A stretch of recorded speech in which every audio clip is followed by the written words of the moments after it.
12 مليار مشاهدة وأكثر من 30 مليون متابع على الفيسبوك. كيف استطاع هاشم الغيلي هذا الشاب اليمني أن يصبح نجما على وسائل التواصل الاجتماعي؟ Fuck you mother. Fuck you.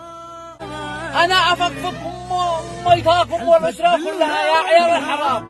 أماني شعار الأمم المتحدة على واحدة. نحن نأتي من عائلة لا تنسى المعروف. السلام عليكم ورحمة الله وبركاته. في الصورتين هاتين شخصيتين كلاهما من اليمن. واحد يملك في صفحته أكثر من 32 مليون متابع، وكذلك أكثر من 13 مليار مشاهدة، وهو أشهر يمني وأحد أشهر العرب في مواقع التواصل الاجتماعي، وقد تحدثت عنه معظم القنوات الوثائقية العالمية والإخبارية، لكنه للأسف يمني وغير مشهور وغير معروف عند أهل اليمن.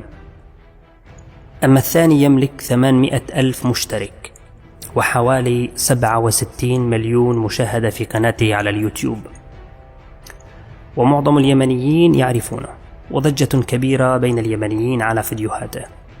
المهم، الفرق بين الصورتين ليس عدد المتابعين، وإنما معرفة من هم المتابعين ولماذا. الأول يقدم وينتج محتوى علمي مبسط وعميق جدا بطريقة حديثة يستفيد منه رواد العلم من حول العالم باستثناء أهل اليمن، رغم أن لديه أكثر من 2 مليون متابع. تعالوا إلى الثاني.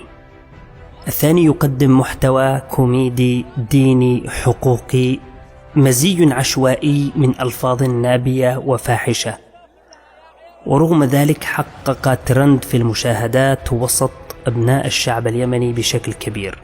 خلاصة الكلام، ليس مقارنة بين الشخصين، وليس هناك رابط يدعو للمقارنة بينهما أبدا، لأن الفرق بينهما مسافة فلكية، وأيضا ليس إساءة لأحد منهم، وإنما خلاصة الكلام: إذا أردت أن تعرف ثقافة شعب، تابع ماذا يتابعون ومن يتابعون.